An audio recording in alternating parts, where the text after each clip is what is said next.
Hey everybody, something different today because I've been crawling like a monkey on my walls and in every conceivable position. Acrobatics I think I've been doing. So I thought I'd do something different with you today. It's basically how to prepare your own seeds, which most people know, but in case you don't, I've got a little demonstration. You take your squash or whatever you've grown in the garden, and I'm going to do a couple today, and you just want to hook out the seeds like that. That's going to go in the pot for cooking. You have to get the seeds out before you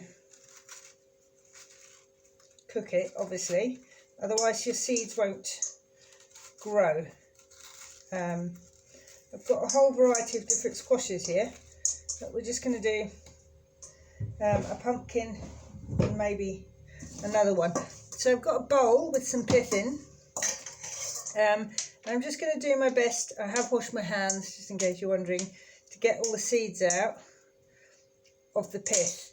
So that's the pith there, and that's going in the compost bin, although you can cook it and eat it. And again, just running my fingers through, popping all the little pumpkin seeds out. It's best to leave the plant for as long as possible to get the best, biggest seeds. And also, if you have more than one of the same type of squash, it's good to get a few seeds out of all of them, because then you've got a variety of the same variety, if that makes sense. So I'm just getting the big bits of pith out there, and you don't really need to collect more than about 20 pumpkin seeds, so I think I've got about 200 here. So now what you do is you just add water. So I'm just doing that now, just pouring some water in.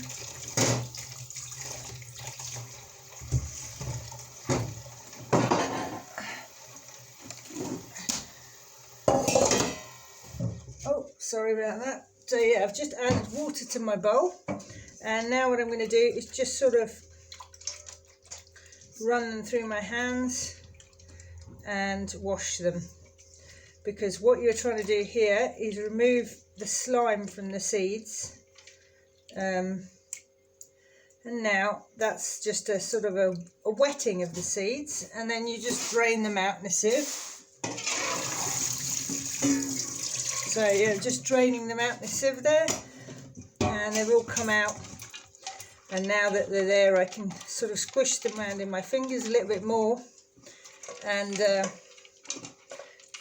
they feel very slimy. And I'm just trying to sort of squeeze all the stuff off the pith, the pumpkin stuff. So now I've got my seeds. And what I'm going to do is bang them on the table. So hopefully you can see me here. Got a red tea cloth, and I'm just banging them out on the tea cloth. You can't really see that, so I'll bring it a bit closer. So I've just banged that sieve pumpkin seeds out on the tea cloth, or any towel. And now I'm just using my hand to run over them, and it's like an initial bit of drying. So I'm just drying them, and at the same time this tea towel's picking up all the pith and removing it. So you just have to whack it in the wash when you're finished.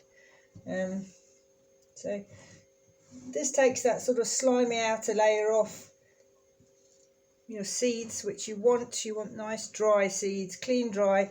You don't press them too hard, just gently sort of take the moisture off. This part of the towel's wet, so move it over to this part of the towel. And it doesn't matter obviously if some of the seeds stay with bits of pith on them, but the more you remove, the less likely it is for them to go mouldy. And you want to store them obviously when they're bone dry, so At this point, you can either put your whole dishcloth on an airing cupboard, or what I'm going to do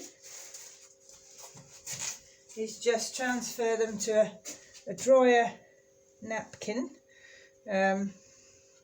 like so. And there you have some lovely seeds, and then I just let them dry out on the kitchen table. Spread them out so that they're not, you don't really want them to be on top of each other. You want them to be sort of single layer. So just let them dry out there in a single layer, and you're good to go, really, because you could do this with any kind of seeds when they're dry in a day or two, but they have to be bone dry, not sticking to each other or wet. They're quite sticky at the moment. In a day or two, I shall just scoop this whole piece of paper up and put it all in a jar, seeds and all.